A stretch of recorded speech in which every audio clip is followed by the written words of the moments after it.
Good morning. I'm Stephen Joel Trachtenberg.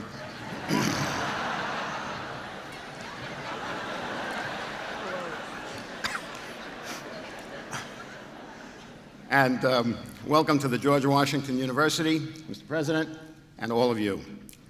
It is impossible not to note how fortunate we are here. We're blessed with a campus located just 4 blocks from the White House, and blessed as well with a terrific student body that is vigorously engaged in the political process that drives our nation. We're frequently favored with visits from America's most distinguished scholars and public servants. But all of the wonderful occurrences that are part of the George Washington University experience can't compare with days like this. In the spirit of the Olympics, today is pure gold. Being present at an address by the President of the United States is an incomparable moment. Today, President Clinton comes to speak about national security. So too did President John F. Kennedy, who spoke to our students in May 1961 about the Cold War. He told us that it is the job of universities, quote, to provide the men and women who will, with their sense of discipline and purpose and understanding, contribute to the maintenance of free societies here and around the world, unquote. Those words resonate today at this university and around the globe as strongly as they did more than 3 decades ago. Maintenance of free societies and safe societies continues to weigh heavily on us as Americans and citizens of the world. Recent events have shaken us, leaving us struggling to understand how our world has changed and where those changes will take us. Our nation looks to its president for guidance, for wisdom, and for leadership. History teaches us that sometimes leading in peacetime can be as demanding as leading in time of conflict, and especially in the area of foreign affairs. This president has been called upon, as have other presidents before him, to make decisions which were not universally popular, but were proven right by subsequent events. This morning, the President joins us to take a closer look at challenges facing America today. And we all join all Americans in wishing him continued success in those daunting endeavors and in the difficult decisions that lie ahead. Ladies and gentlemen, I am very pleased and honored to present to you at George Washington University the President of the United States, Mr. President.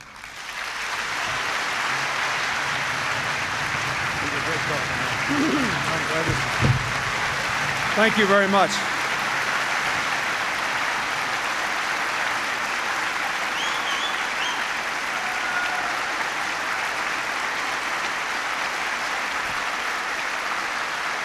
Thank you. Thank you very much.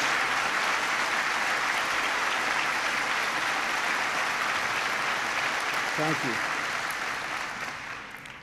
Thank you very much, President Trachtenberg. I was in the neighborhood, so I thought I'd drop by.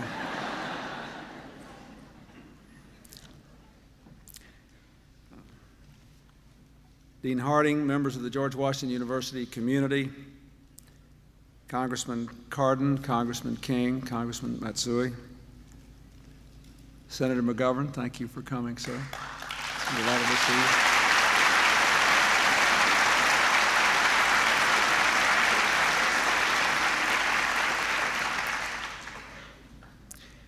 And by the way, thank you for writing your brave book about your daughter and for going around the country and talking about it. Thank you so much. Thank you. I want to thank the family members of the victims of Pan Am Flight 103 who are here with me today, as well as 2 of those who were held hostage in Iran back in 1980, who are here today in '79. Thank you for coming.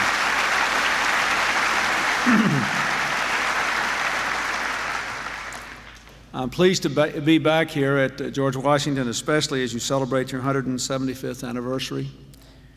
President James Monroe signed the Congressional Charter establishing GW. I can only applaud his wisdom and hope that 175 years from now, our administration will be associated with a similarly proud legacy. I think he would be very proud if he could see what GW has become. Last night, the Centennial Olympics came to an end. It was a great Olympics for America, not only because of the triumphs of our athletes, but also because of the magnificent job done by the city of Atlanta and all the other hosts. But in a larger sense, it was a great event, not just for Americans, but for people everywhere who believe in peace and freedom, who believe in individual achievement and common effort. I believe we love the Olympics because they work the way we think the world ought to work. They are possible because all different kinds of people come together in mutual respect and mutual acceptance of the rules of the games. No one wins by breaking their opponent's legs or by bad-mouthing their opponents in a public forum. Instead, victory comes from doing well in a good way. And all who strive are honored, as we saw when our volunteers cleared the track for the brave, injured marathon runner who was the very last finisher in the race. Most individuals and teams from the 197 competing nations did not win any medals, but they all had their chance, did their best, and were better for their efforts. That is what we want for our country and the world at the edge of a new century and a new millennium. In the world of the 21st century, the Olympic way will become possible in the lives of more people than ever before. More people than ever before will have the chance to live their dreams. The explosion of knowledge, communication, travel, and trade will bring us all closer together in the global village. But as we saw in that terrible moment of terror in Centennial Park, this new openness also makes us more vulnerable to the forces of destruction that know no national boundaries. The pipe bomb reminded us, as did the murder of 19 fine American servicemen in Saudi Arabia and the still unresolved crash of TWA 800, that if we want the benefits of this new world, we must defeat the forces who would destroy it by killing the innocent to strike fear and burn hatred into the hearts of the rest of us. This is a lesson and a responsibility every American must accept. As the mayor of Montoursville, a town of just 5,000 people in Pennsylvania that lost 21 of its brightest hopes for the future on TWA Flight 800 said, "No matter how secluded and how innocent we are, once we leave our community, we're subject to the troubles of the outside world." America faces three great challenges as we enter the 21st century: keeping the American dream alive for all who are willing to work for it, bringing our own country together, not dividing it, and making sure America remains the strongest force in the world for peace and freedom, security and prosperity.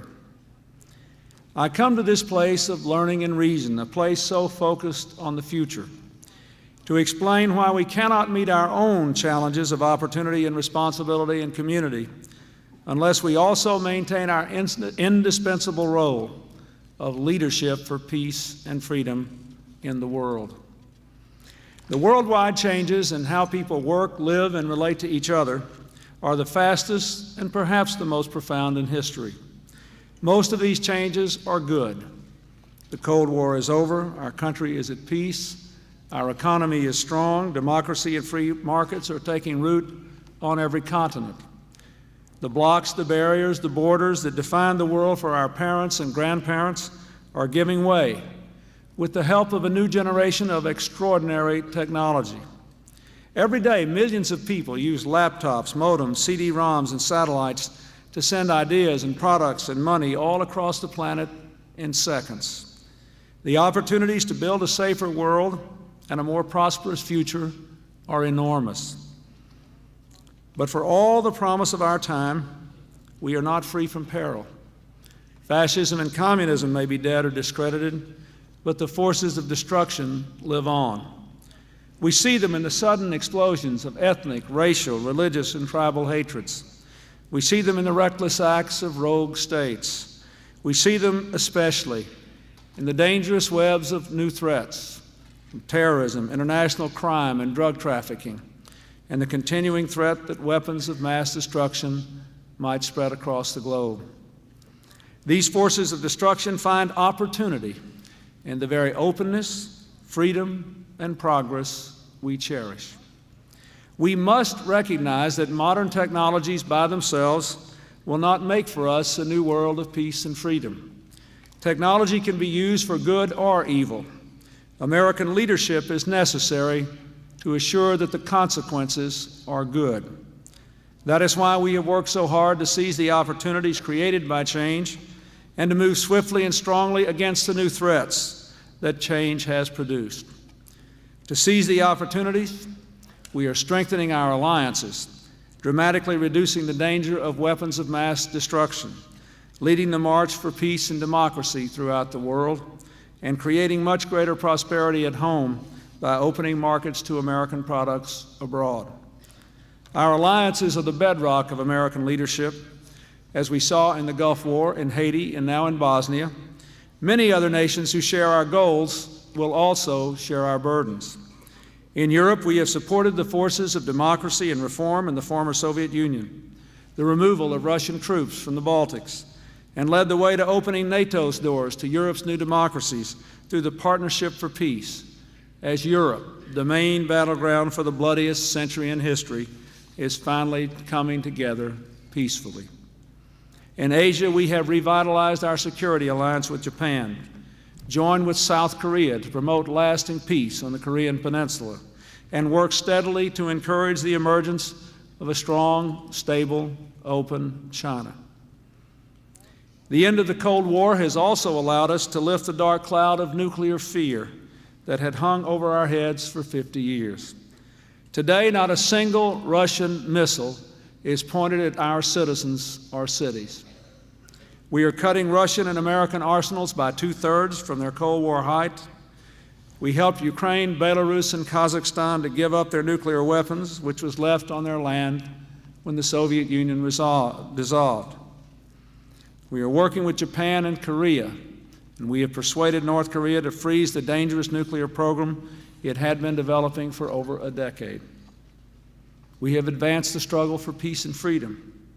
When people live free and at peace, we are more secure because they're less likely to resort to violence or to abuse human rights, and more likely to be better trading partners and partners in our common struggle against terrorism, international crime and drug trafficking, environmental degradation. Because America is taking those risks for peace and democracy, the dictators are gone from Haiti.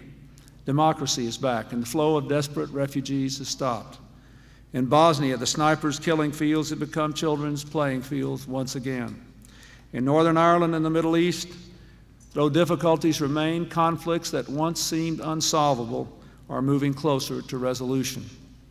None of these struggles is easy. There is no guarantee of success, but we will continue to work for success, and we will make a difference. Finally, we have seized the opportunity to better our people's lives at home by opening markets abroad. The true measure of our security includes not only physical safety, but economic well-being as well. Decades from now, people will look back on this period and see the most far-reaching changes in the world trading system in generations. Changes that are good for the American people. Changes that include 200 new trade agreements, including GATT and NAFTA, the Summit of the Americas, the Asian-Pacific leaders' commitment to bring down trade barriers. Because of these changes, America is the world's #1 exporter again, and we have 1 million new high-paid jobs as a result. Now, none of these achievements just happened. They came about because we worked with others to share the risks and cost of engagement, because we used the power of our example and, where necessary, the example of our power. They happen because we were willing to make tough choices today, knowing they would pay off for you tomorrow. Above all, they happen because we refused to listen to those who said that with the Cold War over, America could choose escapism over engagement. Had we done so, we would have weakened the world's reach for freedom and tolerance and prosperity and undermined our own security and prosperity. The fact is, America remains the indispensable nation. There are times when America, and only America, can make a difference between war and peace, between freedom and repression, between hope and fear. Of course, we can't take on all the world's burdens. We cannot become its policeman. But where our interests and values demand it, and where we can make a difference, America must act and lead. Nowhere is that responsibility more clear or more urgent than in the struggle against terrorism. No one is immune, whether you're riding a subway in Tokyo or a bus in Tel Aviv, whether you're window shopping in London or walking the streets in Moscow, whether you're doing your duty in Saudi Arabia or going to work in Oklahoma City. Terrorism has become an equal opportunity destroyer with no respect for borders. Whether we like it or not, in ways both good and bad, we are living in an interdependent world. That's why we must break down the walls in our minds between foreign and domestic policy.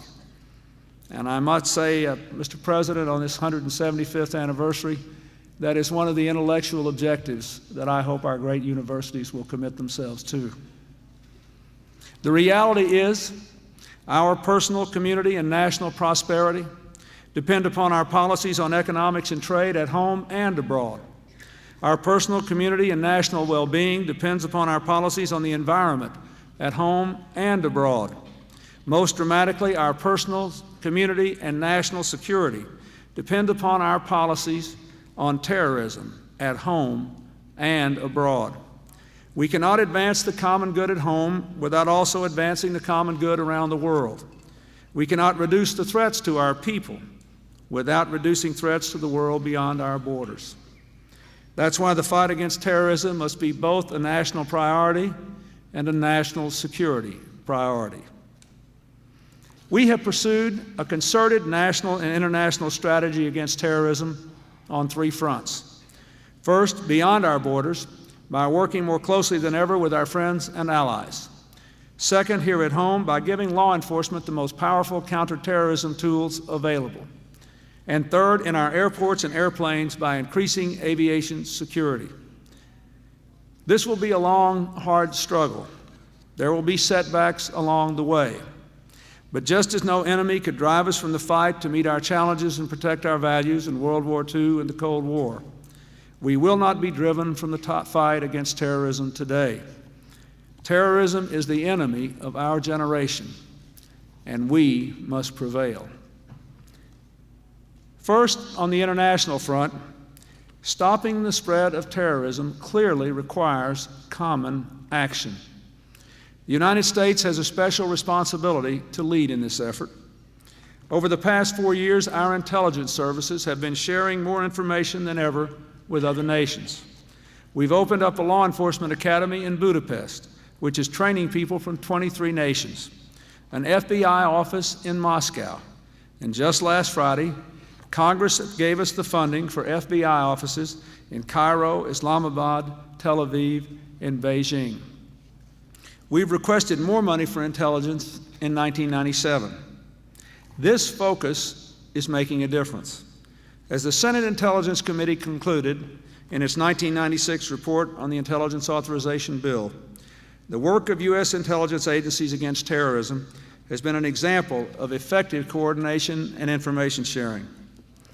I've also worked to rally other nations to the fight against terrorism. Last year at the UN General Assembly, this spring at the historic Summit of Peacemakers at Sharm el-Sheikh, where 29 nations, including 13 Arab nations, for the first time condemned terrorism in Israel and anywhere else it occurs in the Middle East and throughout the world. At the G7 Summit in Lyon and the recently held follow-on conference we call for in Paris, where we were represented ably by the Attorney General. Now, the point of all these efforts with other countries is not to talk, but to act. More countries are acting with us. More countries are taking the No Sanctuary pledge and living up to their extradition laws so that terrorists have no place to run or hide. More countries are helping us to shut down the gray markets that outfit terrorists with weapons and false documents. Last week in Paris, the G7 nations and Russia agreed to pursue a sweeping set of measures to prevent terrorists from acting and to catch them if they do. And we set timetables with specific dates by which progress must be made. We're also working with Saudi Arabia to improve the security of our forces stationed there so that we can continue to deter aggression by rogue states and stand against terrorism in the Middle East. After Khobar Towers, I immediately ordered investigations by the FBI and a commission headed by General Wayne Downing, which is to report to me later this month. While it's too early to reach conclusions, these investigations are moving aggressively in cooperation with our hosts, and we are working with the Saudi government to move almost all our troops to other bases to better protect them from terrorist attacks. Even though we're working more closely with our allies than ever, and there is more agreement on what needs to be done than ever, we do not always agree. Where we don't agree, the United States cannot and will not refuse to do what we believe is right. That's why we've maintained or strengthened sanctions against states that sponsor terrorism: Iran, Iraq, Libya, and Sudan. You cannot do business with countries that practice commerce with you by day while funding or protecting the terrorists who kill you and your innocent civilians by night. That is wrong. I hope and expect that before long our allies will come around to accepting this fundamental truth. This morning I signed into law the Iran-Libya Sanctions Act. It builds on what we've already done to isolate those regimes by imposing tough penalties on foreign companies that go forward with new investments in key sectors. The act will help to deny them the money they need to finance international terrorism or to acquire weapons of mass destruction. It will increase the pressure on Libya to extradite the suspects in the bombing of Pan Am 103. With us today, as I said before, are some of those families and the loved ones of other victims of terrorism sponsored by Iran and Libya. Let me repeat the pledge I made to them earlier. We will not rest in our efforts to track down, prosecute, and punish terrorists and to keep the heat on those who support them. And we must not rest in that effort. The second part of our strategy is to give American law enforcement officials the most powerful tools available to fight terrorism without undermining our civil liberties. In the wake of Oklahoma City, I strengthened a terrorism bill I had previously sent to Congress, but which had not then been passed. Despite the vow of Congress to act quickly, it took a year before that bill came to my desk to be signed. The bill had some very good points. It made terrorism a federal offense, expanded the role of the FBI, imposed the death penalty for terrorism. As strong as it was, however, it did not give our law enforcement officials other tools they needed and that they had asked for, including increased wiretap authority for terrorists to parallel that which we have for people involved in organized crime now, and chemical markers for the most common explosives so that we can more easily track down bomb makers. After the bombing in Atlanta, Congress said it would reconsider these and other measures. I immediately called the congressional leadership to the White House and urged them to put together a package and vote it into law before they left for the August recess last Friday. I am disappointed, and more importantly, the American people are disappointed that that job was not done. These additional measures would save lives. They would make us all more secure. When the Congress returns from the August recess, we will take them up again, and we must get the job done. There is more I will ask Congress to do. Next month, I will submit to Congress the International Crime Control Act that our Justice, State, and Treasury Departments drafted at my request, because more and more terrorism, international organized crime, and drug trafficking are going hand in hand. This bill expands our fight against money laundering so criminals and terrorists will have a tougher time financing their activities. It strengthens our extradition powers and border controls to keep more criminals and terrorists out of America. It increases the ability of American law enforcement to prosecute those who commit violent crimes against Americans abroad. Congress should pass it. And once again, I urge the Senate to ratify the the Chemical Weapons Convention so that we can eliminate chemical weapons stockpiles and give our law enforcement new powers to investigate and prosecute people planning attacks with such weapons. We have seen the terrible destructive impact of sarin gas in the Tokyo subway. Within a month of that attack, Japan's Diet ratified the Chemical Weapons Convention, but we still have not done so. If the Chemical Weapons Convention were enforced today, it would be much more difficult for terrorists to acquire chemical weapons. They are not waiting, and we shouldn't either. Finally, the third front of our struggle against terrorism is the airports and airplanes that bring us all closer together. Air travel remains the safest form of transportation, and our airlines have the best safety record and security record in the business. But that's of small consolation when a single attack can take so many lives. Last year, we began field testing new high-tech explosive detection machines in Atlanta and San Francisco. We significantly increased security at our airports, and the FAA created a new government and industry panel to review airline security. After the TWA crash, I ordered new measures to increase the security of air travel.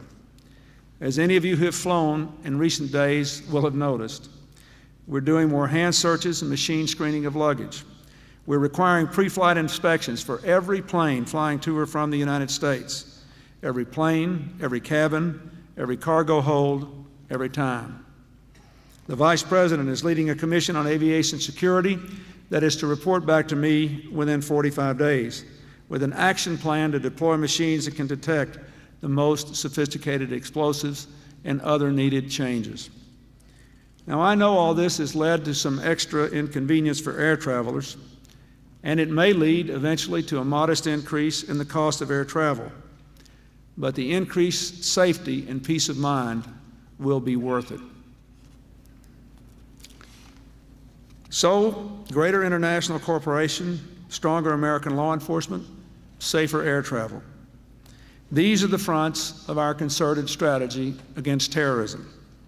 Much of this work by law enforcement, intelligence, and military professionals goes unheralded, but we are getting results.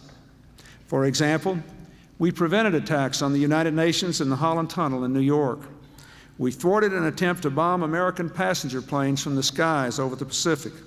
We convicted those responsible for the World Trade Center bombing and arrested suspects in the Oklahoma City and Unabomber cases.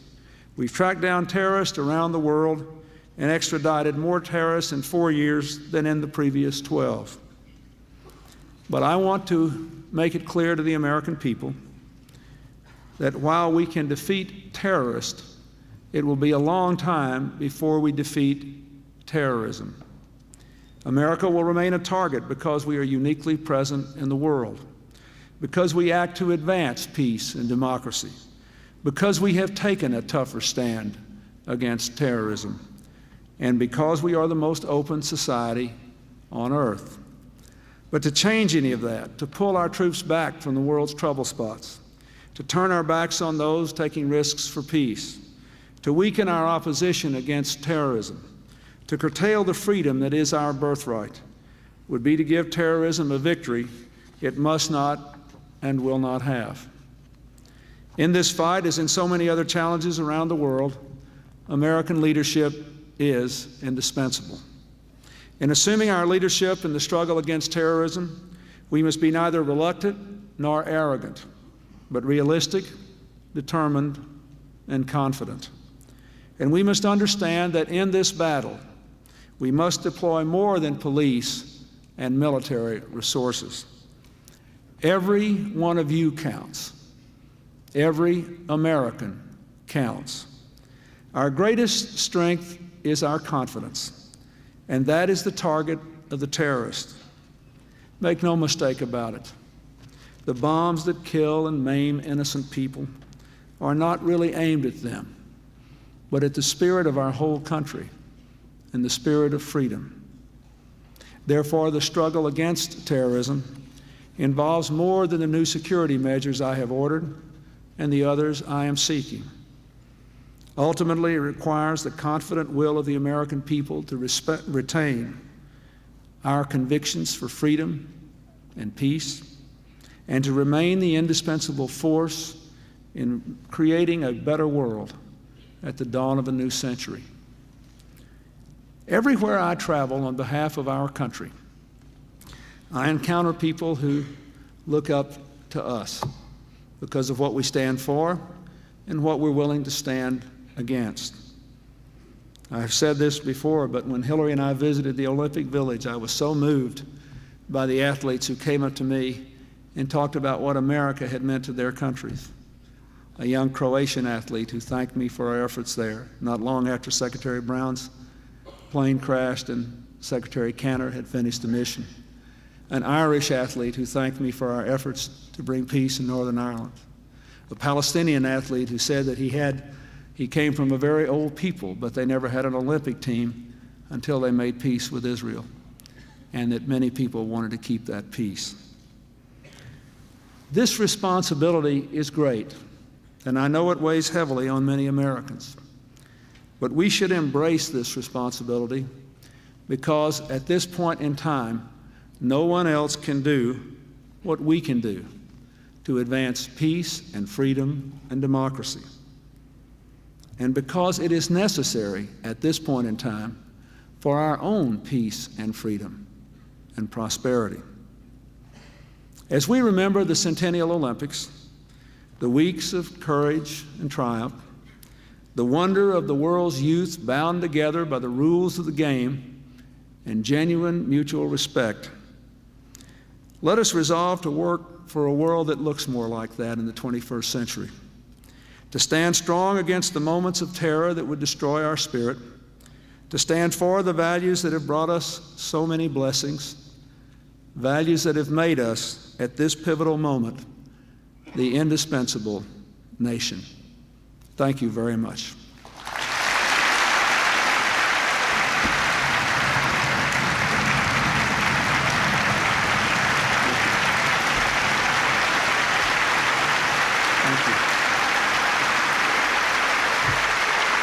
Thank you very much.